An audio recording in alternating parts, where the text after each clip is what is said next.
Good evening. My name is Jacqueline Renee, and for all who don't know me, I have been a channeler for some time now, and I channel what is called words like medicine.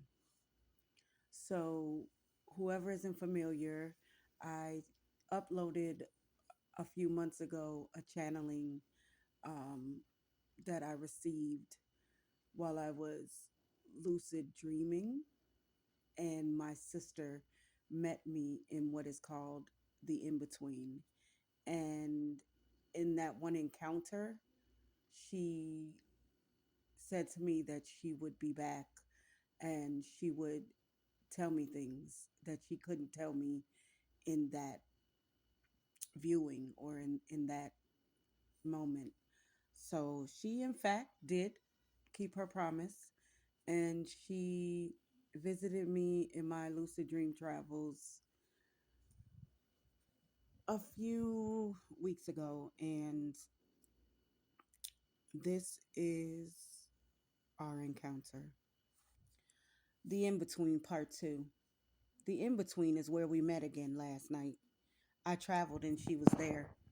I didn't understand at first because I wasn't looking with my single eye, third eye. I was trying to comprehend, to understand with my humanity, with my flesh, with my ego, with misunderstanding, with all the things that keep me bound to this body and to cycles, karma, heaviness, and unforgiveness. All the pieces of me that I can't hold on to in the in between. It can get you trapped in repeating cycles to get it right. Instantly, I'm in my sovereignty. I'm in my godlike essence. My higher self or higher soul came on, switched on. When you arrive in the in between and you put on your true essence, it's like coming online. We'll give you an example, they say to me as I channel. When you start up your video games, it goes through a series of events, switching on, switching over, and locking in until it boots up or comes all the way online. And then you play as the machine or as the game. You are now the one in charge, but we don't realize that all at once. So you play the game, which is life. You play against yourself and the system and your opponent. But when you realize it is all an illusion, that we are all the one, all bets are off. All codes, all karma, all debts, all contracts, all promises, all ties, bonds, binding that you made while you didn't understand.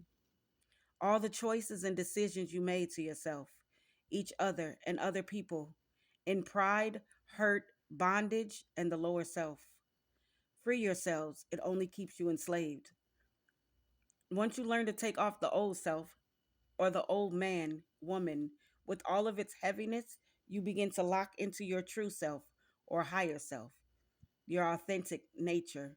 This is the true authentic self, unbound by anything or anyone. You can see, hear, and operate incoherent to everyone, everywhere, all at once. You become or embody the system. You are the upgrade to the system. You put off the flesh and put on the godlike body. So I'm in the in between again, same as before, just like she told me. When I say she, I mean my sister who passed on. I feel her now, circling inside of me, knowing I have to let her go so she can evolve. I've held her here too long already as it is, entangling herself to myself for selfish reasons, not wanting to let her go. Out of love, yes, but also out of fear, shame, and unforgiveness. We made a pact, a bond in the space before time, and in other lifetimes to help each other, to love each other, and to cover each other. Vows never really kept because karma only brings hate, jealousy, harm, confusion, isolation, and cycles. Lifetimes of unforgiveness, only realizing when one passes away, the real love for that person neither one could exhibit correctly in the current lifetime or the previous ones. So she's here because I've asked, and I recognized her now immediately because I dropped the ego, the act, the mask, the flesh. Now I'm spirit and we are together. She looks exactly as she always did at first. The same face that always got talked about, teased, and mistreated by most people, even me. I feel shame at this point, becoming present so I can learn and understand why I was there and why I was here, and why she had met me in the in between. I knew then that she would reveal things to me she couldn't the first time we met on that boat. So the scene unfolds, and I look at her, and I see only her, separate from me. I look at me, and I'm the me I was when we were younger, the one everyone thought was pretty, even though I always felt ugly and unheard and misunderstood. So I would mistreat her as well, so the focus would be off me, and nobody could see how empty I felt inside, how alone and not good enough. I know now why I always felt good, but not good enough. Because somehow I thought I was better than her, but I knew I wasn't better than anyone else. So I lived in this life almost 38 years with her, never truly ever getting to know the one person most like me. So I look again at the scene and at her face, and she is me and I am her. Game on. So a man comes in the space, one I just knew would choose me. He did at first, promising to buy me all things and take me places, but it was all a lie. He chose her and they left together. So she came back later, still with my face, receiving the love I knew she always wanted but never received.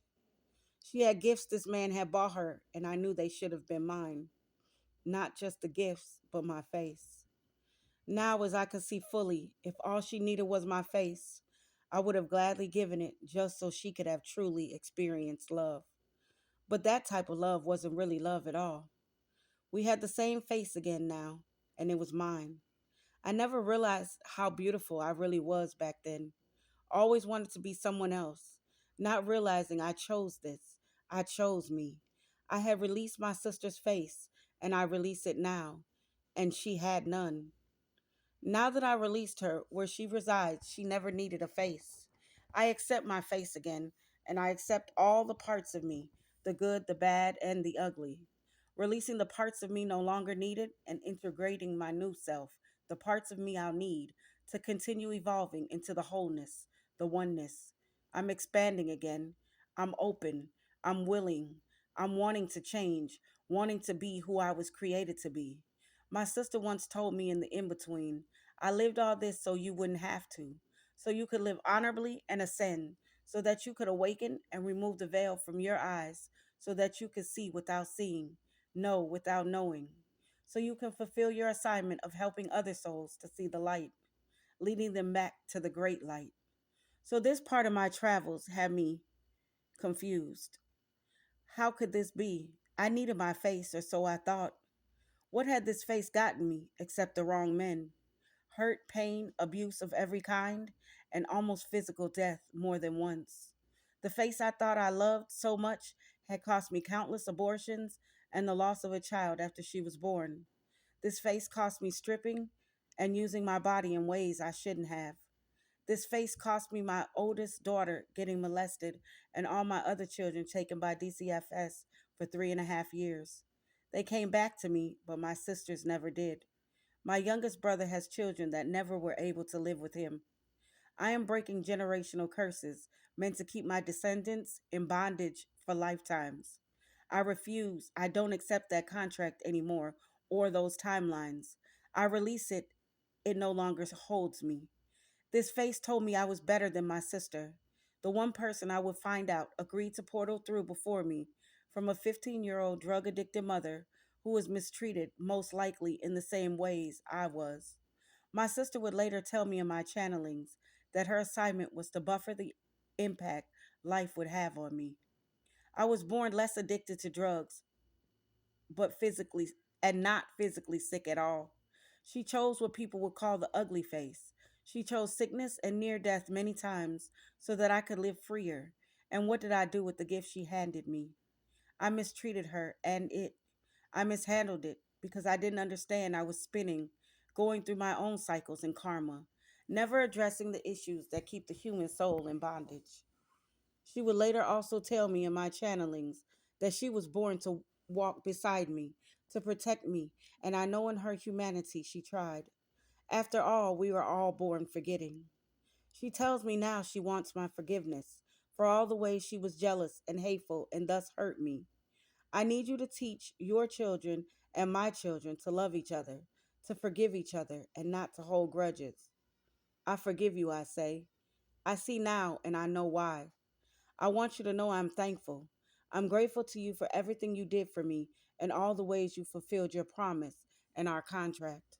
And I too am asking you for your forgiveness. But I have to release you now, giving you back to the wind from which we all come. I'm evolving and know now I have no right to hold you or keep you for my own benefit. We have entangled ourselves with each other in ways we never should, knowing we are always one.